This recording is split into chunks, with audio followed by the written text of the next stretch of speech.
Yo, what is going on, guys? It is Midnight bringing you another video on Fairy Tail. Now in today's video we're going to be talking about the new unit Erza that's coming out. We've found out that I think on the 25th of April that she's the next banner unit to come out.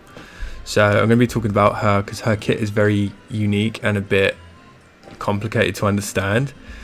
And then obviously you can decide if you want to summon for her when she comes out.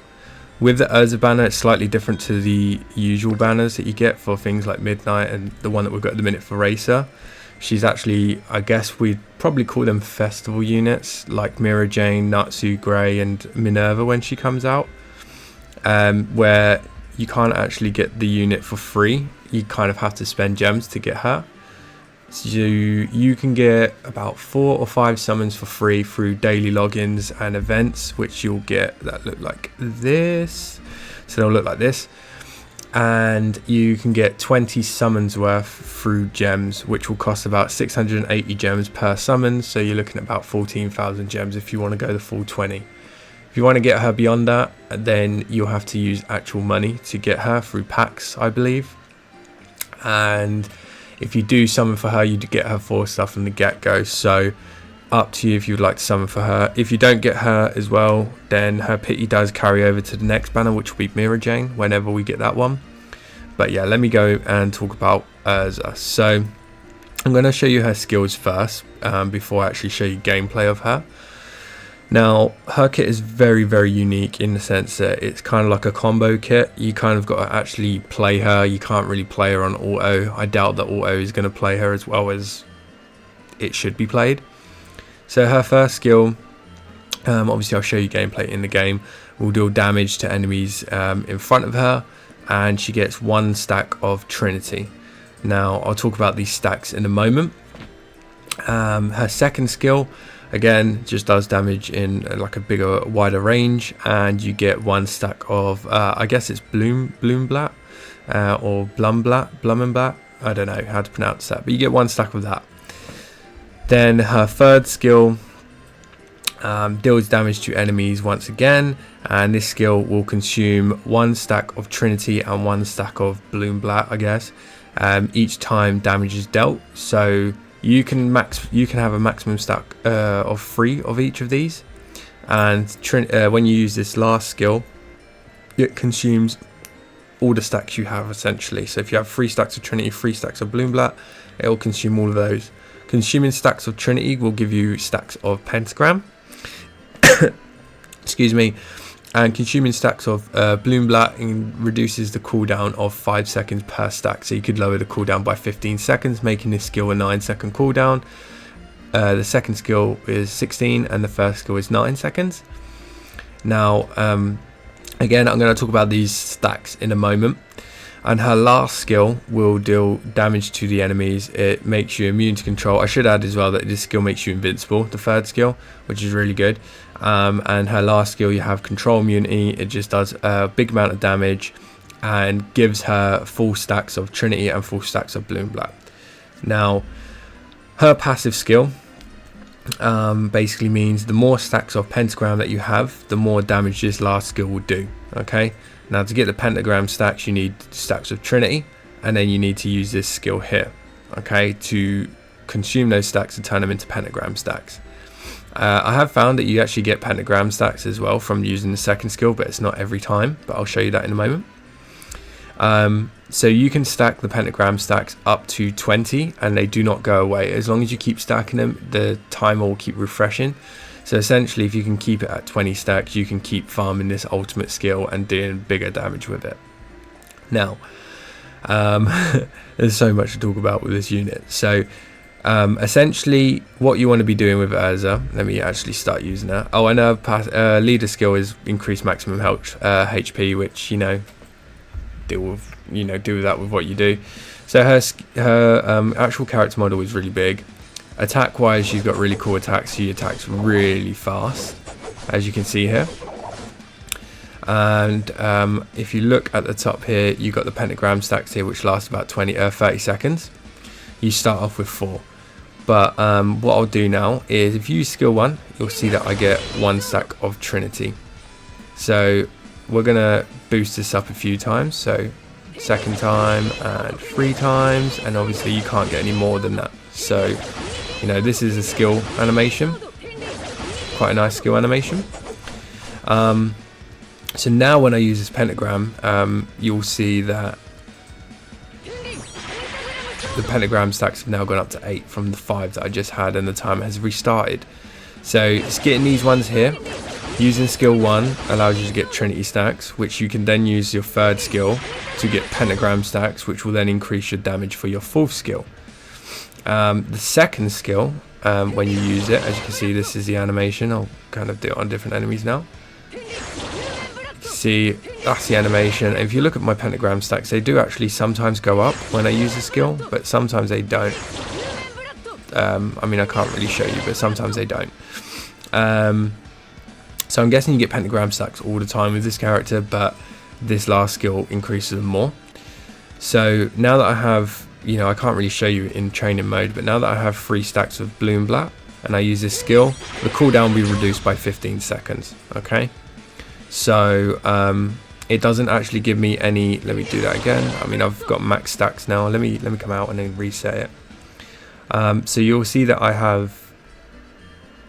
Let me go back in. I had maximum stacks, but if I use this skill here, 1, 2, 3. So I've got 6 stacks in a minute. Now that I use this skill, I don't get any stacks of pentagram, but it does reduce the skill cooldown. But unfortunately, because in training mode, it's you know, 1 second cooldown or no second cooldown, you can't really see it. So this skill gives you Trinity, this skill gives you skill cooldown. Skill 1 makes it so that you get more pentagram stacks when you use skill 3. Skill 2 makes it so that skill 3 has a shorter cooldown. Other than that, they have no extra use. Obviously, once you get more pentagram stacks, your ultimate skill will give you increased damage depending on how many you have, which I'll show you again on the passive. And you can see that you do actually get pentagram stacks by the looks of things when you use your ultimate. No, you don't, I lied. But you do get Trinity and blue and black stats. So essentially what it means is you can kind of keep the stacks rolling in, basically. So like I have 20 right now, I use my ultimate. You do also get a brief damage reduction here as well, 50%, which pretty much only really lasts the skill animation. So now that I use pentagram, I can have skill cooldown as well as increasing my stacks of pentagram. So this is why I say she's a good unit, but she's not good on auto. And these are the damage increases based on the amount of stacks of pentagram that you have. Because when you're on auto, they're obviously just going to spam skills and just use whatever. Overall, she is a good unit. She can deal big boy damage. If I just hold this here, so you can see that her ultimate does do a lot of damage, and increase that by another 44% when you get the maximum stacks is really good. And obviously in training mode, she's going to seem a lot better than what she is, you know, when you actually get her, because her skill cooldowns are so short. So you can actually get those pentagram stacks really fast. But as you can see here, you can kind of get those stacks actually really fast if you play her well. And now, as long as you can maintain those stacks, you can just keep using your ultimate and giving big damage. Now, that's pretty much most of her kit. As I said, this tier list is not... I'm going to add her to the tier list in a moment, but as I said, this is for 5 stars and under. But if you can somehow get her 6-star, you know, that you get like reduced cooldown and things like that. Now, when you're building this character, I am going to start a series where I'm going to do builds on each character one by one, just to explain what... you know, magic gear you kind of want to have as stats, as well as the special effect, what you want to focus on your energy crystals, and you know, what you kind of want to build on your heaven stones for each unit. But what I will say is, if you do pull Erza, the main thing you want to do is you want to put her on a team with Midnight as the leader or Erza as the leader, to get skill cooldown, and then you just want to build her as much as you can into skill cooldown so that you can kind of spam these skills as much as possible. But yeah, that's most of her kit and that's her showcase. What I'm going to do is I'm just going to add her onto the tier list now, and then after that, that'll pretty much be the end of the video. So I'll be back in a moment when I get to that point. Okay, and we're back. So what I'm going to do now is I'm just going to add her onto the tier list as to where I think she should be. Personally, Erza is definitely in the S tier area. One thing that I would say is I would probably swap these two around here. I would probably put him now at the top, and I would probably put Erza here or here. She's probably like these two are really close, I would say, together. Erza is probably gonna actually now be the new top tier, like S tier. I don't think she's quite SS, just because you can't really use her on auto mode. She is going to be the best ice break unit, but to be honest with you, if you have Juvia already, you don't really need an ice break unit. But I'd probably put her at the top of S tier. She is probably the new borderline for SS. Her and Midnight are very much the same. Juvia and Hot Eye are very similar as well in what they do. I just think Hot Eye is a little bit better because you've got a bit more. You've got defense down as part of his kit, you've got slow as part of his kit, you've got a vortex, and you've got a stun, whereas Juvia's only got a stun, an imprison, and like a damage increase. Like, they're kind of very similar, but I think Hot Eye's got a bit more use. Midnight is just good overall at the minute. He's really good. And Erza, I just feel like Ikaruga just does so much damage anyway, and you don't have to worry about stacks or anything like that. You can just put her on your team and then bam, you're sorted. But Erza is literally very much borderline. If SS was like a tier, and let's say you need 95 points to reach it, Erza is probably like 93, 94. Midnight's probably like 92, 91. And then these guys are probably like in the high 80s, or Makarov in like the mid 80s kind of. But yeah, this is how the tier list would look. So do I think you should summon for Erza? I mean, it's a paid banner. If it was a regular banner, I would probably say yes. But because it's a paid banner, it's a bit more difficult to say. But I would probably say when Mira Jane comes out, it's definitely summon for her. She is basically a better version of all of these. She's going to be SS tier, as well as Luxus and potentially Jose. He'll probably be up there somewhere. But anyway, that's the tier list. Hopefully you guys have enjoyed the video. Take care and peace out.